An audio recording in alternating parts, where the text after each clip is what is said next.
Assalamualaikum warahmatullahi wabarakatuh. Nama saya Jihan Fadila dengan NIM 2322103. Saya berasal dari jurusan Pendidikan Bahasa Inggris 2C, Fakultas Tarbiyah dan Ilmu Keguruan. Kali ini saya membuat video ini untuk memenuhi tugas mata kuliah Ilmu Pendidikan Islam dengan dosen pengampu Bapak Charles SAG MPDI. Nah, video kali ini yaitu video tentang konten keagamaan. Saya mengambil tema ilmu yang dikaitkan dengan pendidikan agama Islam. Nah, pertama nih aku mau bertanya nih sama teman-teman, apakah teman-teman sudah mempunyai ilmu? Atau teman-teman sudah mempunyai ilmu yang cukup tentang keagamaan? Nah, jika teman-teman sudah menjawab sudah, Masya Allah, Tabarakallah. Tapi jika teman-teman yang menjawab belum, ayo kita belajar lagi, kita cari ilmu lagi. Tapi ingat quotes ini, tidak ada kata terlambat untuk belajar. Nah, sekarang kan kita bicara tentang ilmu. Dari beberapa artikel yang sudah saya baca dan saya sudah mencari search di Google dan lain-lain, saya menemukan nih ilmu. Ada beberapa syarat dalam menuntut ilmu, yaitu adalah perlunya adanya ikhtiar. Nah, ikhtiar ini terbagi atas dua macam. Pertama, ada ikhtiar yang material dan ikhtiar non material. Yang pertama, yang material, seperti teman-teman tahu dengan kata-kata material kita itu berujukan tentang benda. Nah, jadi ikhtiar dalam material ini berarti ikhtiar yang memerlukan mengeluarkan benda seperti uang untuk belajar dan lain-lain. Nah, kemudian ada ikhtiar non material seperti usaha dan dorongan diri, motivasi dalam diri kita untuk mencari ilmu dan menggali ilmu. Nah, karena kita membicara tentang ilmu, saya mempunyai kisah nih dari Imam Malik, yaitu suatu ketika beliau disuruh oleh Harun ar-Rasyid datang ke istana untuk mengerjakan ilmu agama kepadanya. Saat itu Imam Malik menolak seraya berkata, ilmu itu didatangi bukan mendatangi. Harun ar-Rasyid pun malu mendengar hal tersebut. Akhirnya ia mengirimkan anaknya untuk belajar kepada Imam Malik dan menghampirinya.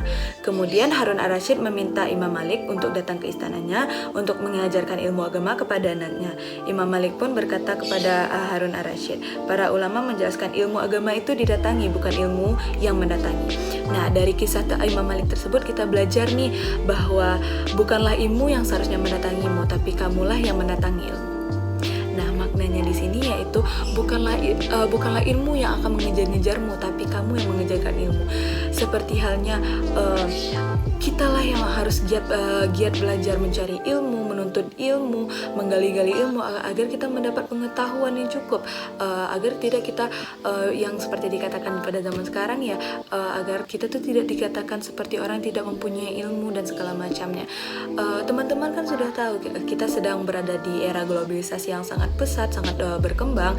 Nah, teman-teman bisa belajar dari teknologi, dari internet dan banyak media untuk belajar, khususnya belajar agama Islam. Nah, belajar agama Islam ini bukan sekadar mata belajar yang hanya ada di sekolah atau di madrasah MDA seperti mengaji waktu masa kecil. Bukan cukup hanya sampai di situ. Teman-teman harus bisa belajar lagi, mencari ilmu lewat media sosial seperti YouTube, seperti internet dan lain-lain. Nah, pasti teman-teman tahu sekarang ada namanya yang lagi viral sekarang nih, ada namanya Habib Husain Fajar. Nah, di sana teman-teman bisa belajar dakwah, bisa belajar tentang keagamaan sebanyak mungkin dan mereka sudah mengemasnya dengan sebaik mungkin dan semodernisasi mungkin. Nah, untuk teman-teman yang merasa nih, aduh ilmu aku belum cukup nih, atau ilmu aku masih jauh nih dari teman-teman yang lain. Nah, ingat sekali lagi, tidak ada kata terlambat untuk belajar. Nah, dari sedikit penjelasan saya tadi, semoga teman-teman bisa mengambil hikmahnya, pembelajarannya, dan teman-teman mempunyai semangat dan motivasi belajar lagi untuk mencari ilmu. Nah, terakhir nih saya mempunyai quotes nih buat teman-teman. It's impossible for God to bring us this far only to fail.